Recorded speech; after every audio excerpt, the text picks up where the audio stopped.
ಸಂಚಿಕೆಯಲ್ಲಿ ಜಲಜ ಕೈಯಲ್ಲಿ ಯಾರನ್ನೋ ಹೋಲುವಂತಹ ಒಂದು ಗೊಂಬೆಯನ್ನ ಹಿಡ್ಕೊಂಡಿದ್ದಾಳೆ ಅಂತ ನೀವು ಕುತೂಹಲದಿಂದ ನೋಡ್ತೀರಿ ಅಲ್ವಾ?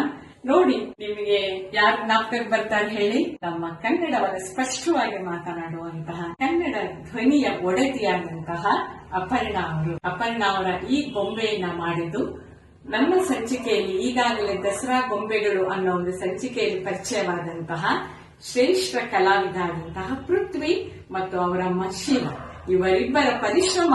ಈ ಬೊಂಬೆ ಈ ಸಲ ದಸರಾ ಬೊಂಬೆಗಳಿಗಾಗಿ ನಮ್ಮ ಅಪರ್ಣಾ ಅವರನ್ನ ಅವರ ಮನೆಗೆ ಬರಮಾಡಿಕೊಂಡಿದ್ದಾರೆ.